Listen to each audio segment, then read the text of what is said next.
Good morning students, जय स्वामीनारायण बधाने। आज आप स्टार्ट करवा जई रह्या छीए मटीरियल अकाउंट 1 यूनिट 2 में बे लेसन है मटीरियल अकाउंट 1 और मटीरियल अकाउंट 2 जे बने स्कोरिंग और मस्त चेप्टर है। स्कोरिंग कही शकाय एक्जाम की दृष्टिए। मटीरियल अकाउंट 1 है पूरु फॉर्म्युला बेस्ड है और मटीरियल अकाउंट 2 है ये आपणु स्टेटमेंट बेस्ड है। એટલે આમાં થોડા ફોર્મ્યુલા યાદ રાખવાના હશે।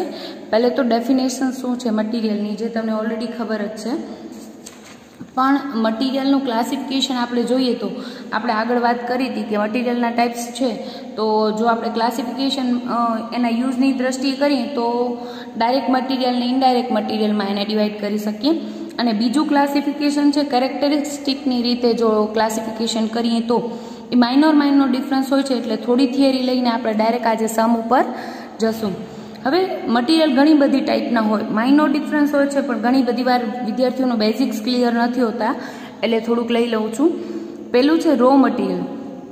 હવે રો મટીરિયલ કોને કહેવાય તો કે જે જનરલી પરચેસ કરીને પછી એના ઉપર પ્રોસેસ કરવાની બાકી હોય એને આપણે શું કહીએ છીએ? રો મટીરિયલ કહીએ છીએ।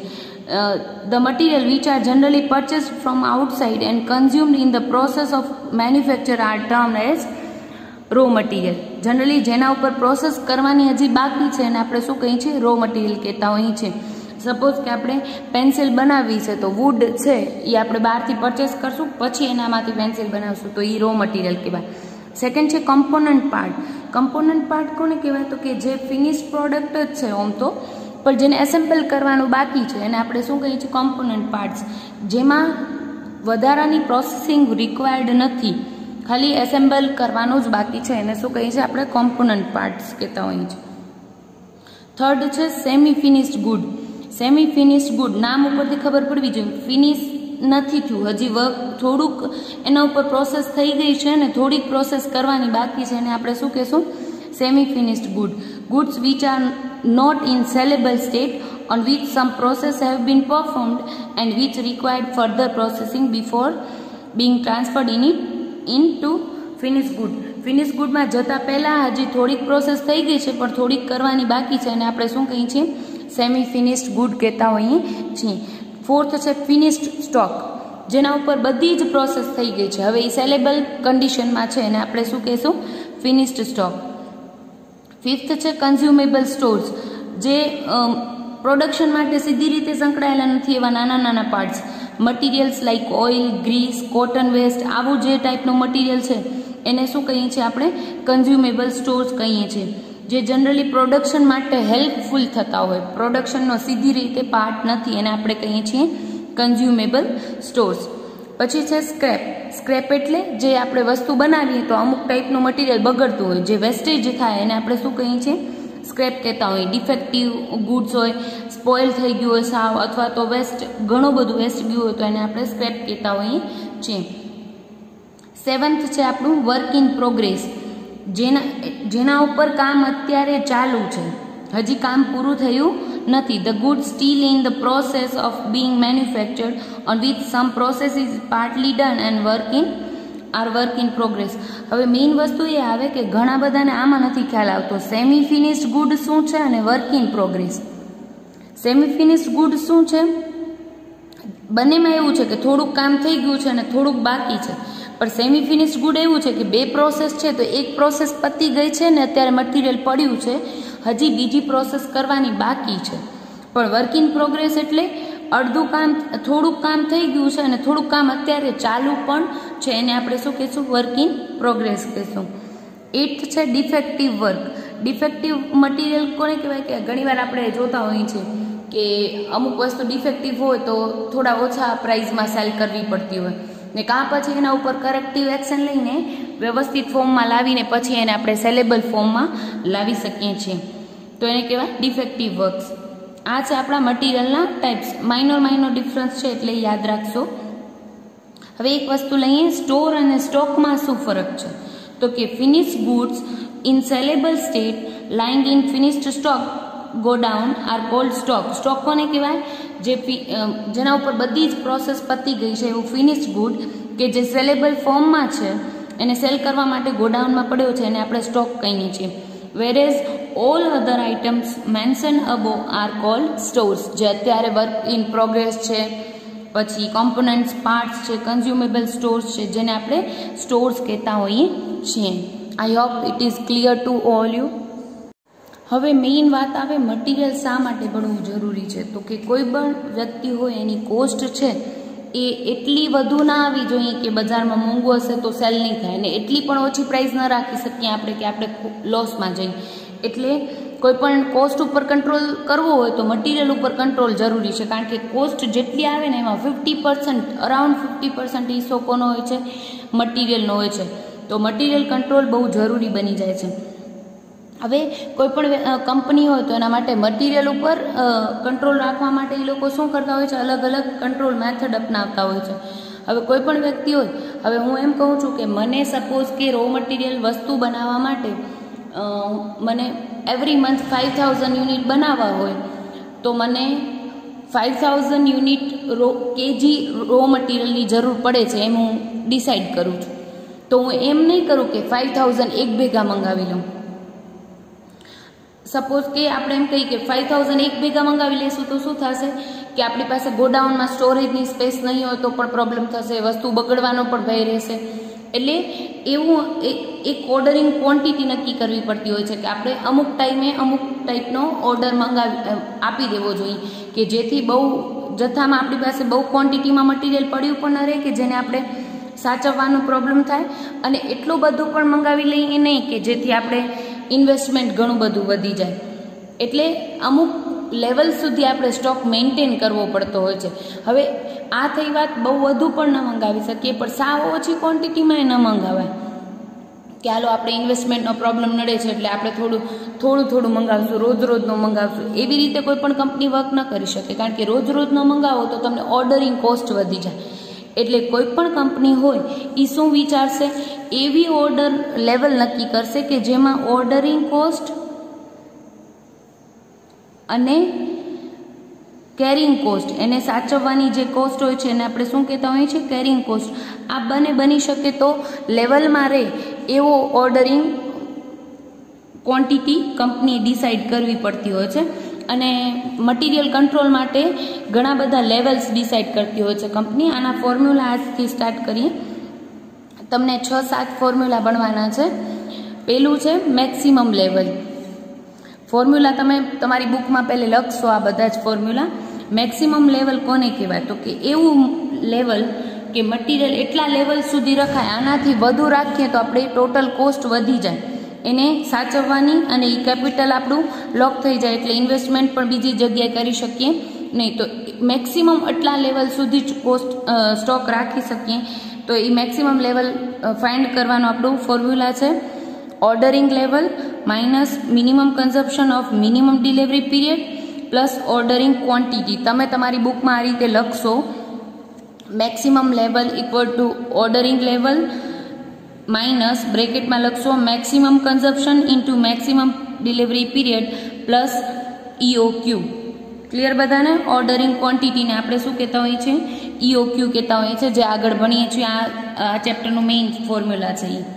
સેકન્ડ છે મિનિમમ લેવલ. મિનિમમ લેવલ એટલે કેવું લેવલ કે આનાથી નીચેની જો લેવલ પર જશું તો આપણે તરત પછી સ્ટોક ઘટે એવી સિચ્યુએશન આવી શકે, એટલે એનાથી નીચે સ્ટોક ન રાખવો. ગોડાઉનમાં કેટલો લેવલનો મિનિમમ લેવલ સુધી સ્ટોક પહોંચે ત્યારે આપણે ઓર્ડર દઈ દેવો જોઈએ.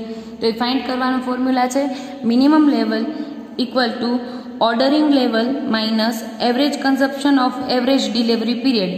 એટલે તમે ફોર્મ્યુલા લખશો ordering level minus average consumption into average period. Third છે ઓર્ડરિંગ લેવલ. ઓર્ડરિંગ લેવલ એટલે કયા લેવલે મારે ઓર્ડર મૂકી દેવો જોઈએ. આ પોઈન્ટ કયો છે? મેક્સિમમ અને મિનિમમ લેવલના વચ્ચેના જે પોઈન્ટ છે એને આપણે ઓર્ડરિંગ લેવલ કહેતા હોઈએ છીએ, કે જેને રીઓર્ડરિંગ લેવલ પણ કહેવાતું હોય છે. ફાઇન્ડ કરવાનું ફોર્મ્યુલા છે maximum consumption into maximum delivery time. આ યાદ રાખજો. ઓર્ડરિંગ લેવલ અને EOQ તો આપણે દરેક સમમાં ફાઇન્ડ કરવાના જ હશે.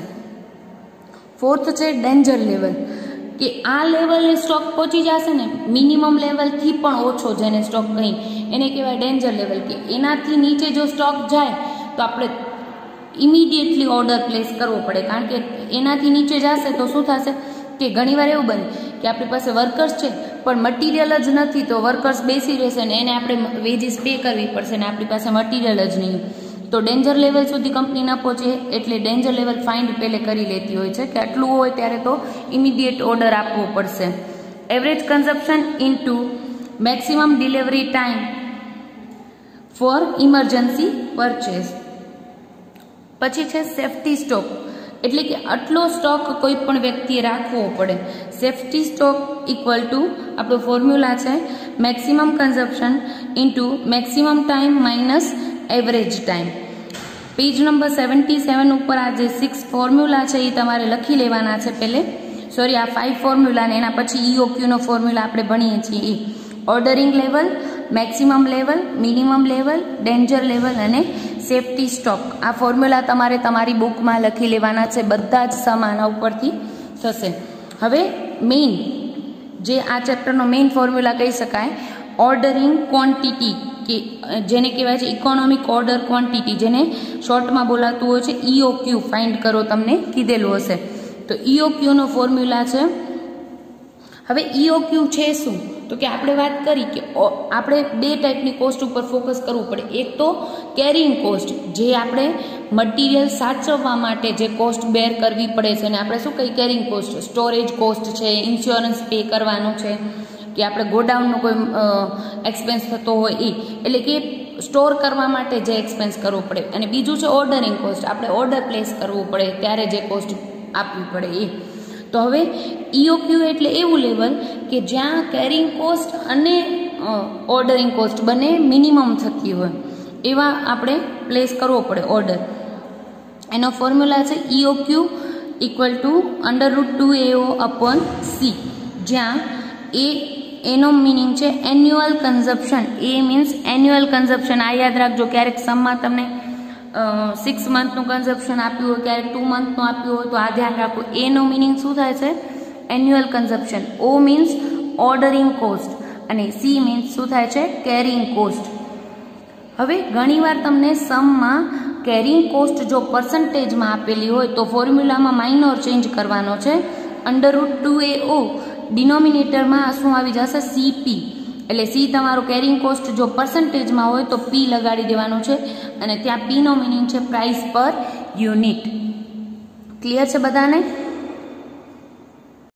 આજથી આપણે સ્ટાર્ટ કરીએ છીએ EOQના સમ. એટલે એક ફોર્મ્યુલા આજે પાકું થઈ જાય, પછી બાકીના કાલથી ફોર્મ્યુલા તમારે યાદ કરવા પડશે. સમ નંબર 3 લઉં છું, એક્સરસાઇઝનો 3rd sum. From the following data obtained in respect of an item of stores, calculate the economic order quantity for the item. Economic order quantity એટલે આપણું શું છે? EOQ. EOQ નો ફોર્મ્યુલા છે આપણું 2AO/C. અને જો કેરિંગ કોસ્ટ તમારી પર્સન્ટેજમાં હશે તો આપણે શું લઈ લેશું? CP લેવું પડશે. ટોટલ એન્યુઅલ કન્ઝપ્શન આપેલું છે, ડાયરેક્ટ પુટ કરું છું ફોર્મ્યુલામાં જ. 2A છે આપણું એન્યુઅલ કન્ઝપ્શન જ આપેલું છે, એટલે 10,000 ઇન્ટુ O એટલે ઓર્ડરિંગ કોસ્ટ કેટલી આપેલી છે? 8 રૂપીઝ આપેલી છે તમને સમમાં, ડિવાઇડેડ બાય C એટલે carrying cost. Cost of carrying inventory પણ પર્સન્ટેજમાં આપ્યું છે, તો આપણું ફોર્મ્યુલા શું થશે? CP. અને તમારું કેરિંગ કોસ્ટ 10% આપેલી છે, એટલે 10% એટલે 10 ડિવાઇડેડ બાય 100 એટલે તમારું શું થાય? 0.10 લખશું. ઇન્ટુ P એટલે પ્રાઇસ. પ્રાઇઝમાં કેટલી આપેલી છે? પરચેસ પ્રાઇસ પર કેજી આપેલી છે 40 પૈસા. પૈસા આપેલા છે એટલે 0.40 રૂપીઝ લખશું આપણે. સિમ્પ્લિફાય કરીએ આપણે આને તો 10,000 into 8 1,60,000 divided by 0.40 into 0.10 0.04. 1,60,000 divided by 0.04 એટલે તમારું આવશે 40 લાખ. રૂટ કાઢીએ તો આવશે 2,000 યુનિટ. આ 2,000 યુનિટ EOQ નો મિનિંગ શું થાય છે કે તમને ટોટલ આ EOQ નો કોન્સેપ્ટ શું છે? તો કે 10,000 યુનિટ મને આખા યરમાં જોઈશે મારી કંપનીને, બરાબર. પણ હું એક ભેગા 5,000 2 ટાઈમ્સ મંગાવીશ ને તો ઓર્ડર મારે 2 જ પ્લેસ કરવા પડશે યરમાં, આખા યરમાં. એટલે 2 જ ટાઈમ ઓર્ડર આપીશ એટલે મને ઓર્ડરિંગ કોસ્ટ ઓછી આવશે. પણ તો શું થશે કે 2 જ વાર ઓર્ડર એટલે ઘણું બધું 5,000 2 વાર મંગાવે એટલે 5,000 આવે એટલે એને સાચવવાની કોસ્ટ, કેરિંગ કોસ્ટ વધી જશે. એટલે જ્યાં ઓર્ડરિંગ કોસ્ટ ઓછી આવશે પણ કેરિંગ કોસ્ટ વધુ આવશે, જે પોસાય નહીં. પછી સાવ હું એમ કરીશ કે ભાઈ 1,000 યુનિટ 10 ટાઈમ્સ મંગાવું આખા યરમાં, તો શું થશે કે કેરિંગ કોસ્ટ ઓછી આવે, કારણ કે 1,000 યુનિટ સાચવવાની કોસ્ટ એટલી બધી ના આવે. પણ તો મને 10 ટાઈમ્સ ઓર્ડર આપવો પડશે એટલે ઓર્ડરિંગ કોસ્ટ વધી જશે. એટલે આ EOQ લેવલનો મિનિંગ એવો છે કે 2,000 EOQ 2,000 યુનિટ આવે એટલે 2,000નો ઓર્ડર આપશો તમે 5 ટાઈમ્સ યરમાં, તો એ 2,000 યુનિટનો ઓર્ડર એટલે એવો ઇકોનોમિક ઓર્ડર ક્વોન્ટિટી કે જ્યાં તમારી ઓર્ડરિંગ કોસ્ટ અને કેરિંગ કોસ્ટ મિનિમમ આવે છે. ક્લિયર છે બધાને? હવે લઈએ છીએ સમ નંબર 18A. 18A માં જોઈએ તો from the following પર્ટિક્યુલર્સ calculate economic order quantity and state how many times during the year order should be placed. Clear ને તમને માહિતી આપેલી છે બાય મંથલી કન્ઝપ્શન એટલે 2 મંથનું કન્ઝપ્શન કેટલું છે 600 યુનિટ. આપણે શું જોઈએ એન્યુઅલ કન્ઝપ્શન. સેકન્ડ છે cost of placing an order, તમને આપેલું છે 1,000 રૂપીસ. પછી છે કેરિંગ કોસ્ટ 5% પર્સન્ટેજમાં આપેલું છે એટલે આપણે શું જોઈશે સેલિંગ પ્રાઇસ પર યુનિટ 400 આપેલી છે. સ્ટાર્ટ કરીએ સમ નંબર 18A. હવે પર્સન્ટેજમાં હતું એટલે આપણે ખબર પડી ગઈ કે આપણો ફોર્મ્યુલામાં શું આવશે EOQ equal to 2AO divided by CP.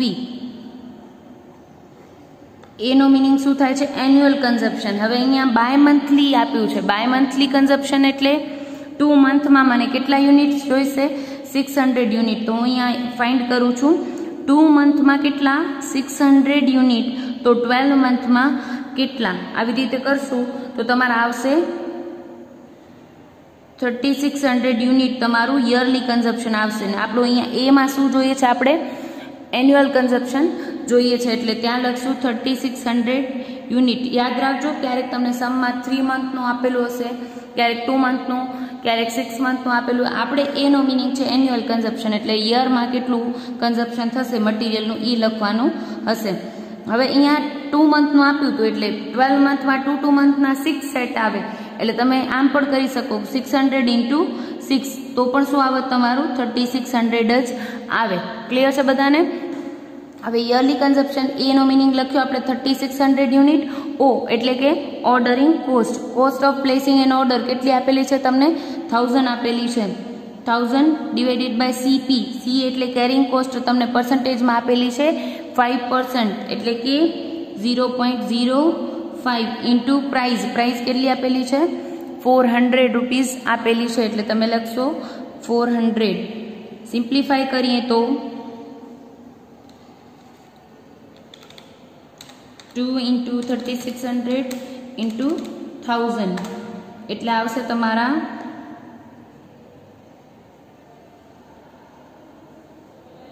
72 lakh divided by 400 × 0.05 એટલે આવશે તમારા 20 રૂપીસ. 72 લાખ ડિવાઇડેડ બાય 20 એટલે આવશે 3,60,000 અને રૂટ કાઢશું એટલે આવશે આપણા 600 યુનિટ્સ. 600 યુનિટ્સ આપણું શું આવ્યું ઇકોનોમિક ઓર્ડર ક્વોન્ટિટી. પણ આમાં શું પૂછ્યું છે EOQ ફાઇન્ડ કરો and state how many times during the year order should be placed. કેટલી ટાઈમ આપણે ઓર્ડર આપવો પડશે. તો આપણો EOQ આવ્યો 600 ને આપણે યરલી કન્ઝપ્શન કેટલું ફાઇન્ડ કર્યું હતું એ એટલે આપણે 3,600 યુનિટ આખા યરમાં જોઈશે. તો આપણે કેટલી ટાઈમ ઓર્ડર પ્લેસ કરવા પડશે તો કે 600 1 ટાઈમમાં. આનો ફોર્મ્યુલા કોઈ નથી પણ આપણે આમ કહી શકીએ ટોટલ 3,600 ડિવાઇડેડ બાય 1 ટાઈમમાં કેટલા 600. તો આપણે કેટલા ઓર્ડર પ્લેસ કરવા પડશે 6 ટાઈમ્સ ઓર્ડર પ્લેસ કરવો પડશે. આમ તમે કરી શકો કે 600 1 ટાઈમમાં તો 3,600 કેટલી ટાઈમ ઓર્ડર પ્લેસ કરવો પડશે. આ ફોર્મ્યુલા નથી પણ એવી રીતે જ ફાઇન્ડ થતું હોય છે કે ભાઈ 600 એક ટાઈમમાં, તો ટોટલ કેટલા ઓર્ડર, તો કે 6 ઓર્ડર આપશું એટલે આપણું ટોટલ એન્યુઅલ કન્ઝપ્શન આપણું 3600 મળી જશે. હવે લઈએ છીએ 22nd બી, જેમાં તમને કીધું છે find out economic order quantity from the following પર્ટિક્યુલર્સ. Try-monthly consumption 900 unit.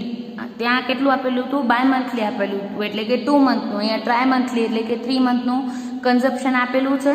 પછી કીધું છે cost of placing an order 1000, carrying cost છે 5%, કોસ્ટ પ્રાઇસ પર યુનિટ આપેલી છે 400. અહીંયા પણ આપણે EOQનો ફોર્મ્યુલા મૂકીએ તો √2AO ડિવાઇડેડ બાય CP લખવું પડશે, કારણ કે આપણે કેરિંગ કોસ્ટ શું આપેલી છે, પર્સન્ટેજમાં આપેલી છે.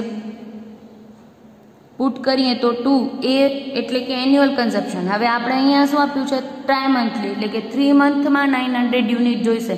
તો આપણે શું કરશું, 3 મંથના 900 યુનિટ તો 12 મંથમાં કેટલા એટલે ફાઇન્ડ કરશું તો મળશે તમને 3600 યુનિટ એન્યુઅલ કન્ઝપ્શન. મૂકી દઈએ ફોર્મ્યુલામાં, એની જગ્યાએ 3600 યુનિટ. ઓનમાં કેરિંગ કોસ્ટ આપણને આપેલી છે, સોરી ઓર્ડરિંગ કોસ્ટ આપણે આપેલી છે 1000. CP, C એટલે કેરિંગ કોસ્ટ જે 5% આપેલી છે એટલે 0.05 ઇન્ટુ P એટલે કોસ્ટ પ્રાઇસ પર યુનિટ તમને કેટલી આપેલી છે 400. ક્લિયર? ઓકે, સેમ જ, બાકી બધું સેમ જ આવ્યું લાસ્ટ સમ જેવું, પણ ખાલી અહીંયા ત્યાં બાય મંથલી હતું ને અહીંયા ટ્રાય મંથલી કન્ઝપ્શન તમને આપેલું છે. તો સિમ્પ્લિફિકેશન જનરલી અમાઉન્ટ જ સેમ છે એટલે સેમ જ આવશે. 72 લાખ ડિવાઇડેડ બાય 20 એટલે મળશે 3,60,000 અને રૂટ કાઢશું એટલે મળશે 600 યુનિટ્સ. ક્લિયર? હવે મેઇન વસ્તુ આ સમજાવવાનો પર્પઝ હતો કે એમાં તમને એન્યુઅલ કન્ઝપ્શન લેવાનું છે. એન્યુઅલ કન્ઝપ્શનમાં ત્યાં બાય મંથલી હતું એટલે આપણે શું કર્યું, 2 મંથના આટલું કન્ઝપ્શન તો 12 મંથનું કેટલું. ક્લિયર? એટલે 2 મંથમાં લઈએ તો એન્યુઅલી 6 ટાઈમ ઓર્ડર પ્લેસ કરવો પડે એટલે ઇન્ટુ 6 કરો તો બી ચાલે. અહીંયા તમે કર્યું 3 મંથના 900 યુનિટ તો 12 મંથમાં કેટલા. તો હવે 3 મહિનાનું તમારું કન્ઝપ્શન 900 યુનિટનું છે તો 12 મંથમાં 3 મહિના કેટલી વાર આવે, 4 ટાઈમ્સ આવે. એટલે તમે શું કરશો, આમ કરશો તો બી ચાલશે, 900 ઇન્ટુ 4, કારણ કે 4 ટાઈમ આવે ને, 3 મંથના 4 સેટ કરીએ ત્યારે 12 મંથ બને. એટલે આવી રીતે પણ 3600 યુનિટ તમે ફાઇન્ડ કરી શકો છો. હવે લઈએ છે 28A. From the following data calculate the economic order quantity. Data તમને આપેલો છે મંથલી કન્ઝપ્શન કેટલું 4000 યુનિટ્સ. પછી કીધું છે યુનિટ પ્રાઇસ ₹40. કેરિંગ એક્સપેન્સ પર યુનિટ તમને આપેલું છે, કેરિંગ એક્સપેન્સ આપેલો છે 1.40. ઇન્સ્યોરન્સ એક્સપેન્સ પર યુનિટ, એક યુનિટનો ઇન્સ્યોરન્સ એક્સપેન્સ આપેલો છે ₹2 અને સ્ટોરેજ એક્સપેન્સ પર યુનિટ આપેલો છે 0.60 પૈસા. એટલે કે આ સમ એટલા માટે લીધો છે કે આ ત્રણે કેરિંગ કોસ્ટ જ કહેવાય. તમને તમે ગોડાઉનમાં કાંઈ સ્ટોર કરો છો એટલે જ ઇન્સ્યોરન્સ લેવું પડે છે, તો એ મટીરિયલ સ્ટોર કરવા માટે, કેરી કરવા માટેની જ કોસ્ટ કહેવાય. એટલે ઇન્સ્યોરન્સ એક્સપેન્સ છે, સ્ટોરેજ એક્સપેન્સ છે અને કેરિંગ એક્સપેન્સ છે, એ બધા શું કહેવાય, કેરિંગ કોસ્ટ તમારી કહેવાય. ક્લિયર? પછી છે cost of placing an order. અહીંયા ભૂલ છે, રકમ સુધારી નાખજો, ₹30 તમારે કરવાની છે. આવી જઈએ હવે cost of placing an order આપેલું છે ₹30 અને તમને કેરિંગ કોસ્ટ રૂપીઝમાં જ આપી છે, પર્સન્ટેજમાં નથી. એટલે આપણો ફોર્મ્યુલામાં CP નહીં પણ શું આવશે, C આવશે. હવે લઈએ તો સમ નંબર 28A. EOQ જ ફાઇન્ડ કરવાના, આજે બધા સમ લીધા છે એટલે EOQ equal to 2AO divided by C. હવે અહીંયા CP નહીં આવે. શું કામ નહીં આવે, તો કે C આપણે કેરિંગ કોસ્ટ રૂપીઝમાં જ આપેલી છે, પર્સન્ટેજમાં આપેલી હોય તો આપણે P લેવો પડે. મૂકી દઈએ કિંમતો. 2A annual consumption. હવે અહીંયા મંથલી કન્ઝપ્શન આપેલું છે, 1 મંથનું 4000 યુનિટ તો 12 મંથનું કેટલું, એટલે તમારું આવશે 48,000 યુનિટ કન્ઝપ્શન, એન્યુઅલ કન્ઝપ્શન લેવાનું છે. એટલે 48,000 ઇન્ટુ O એટલે ઓર્ડરિંગ કોસ્ટ.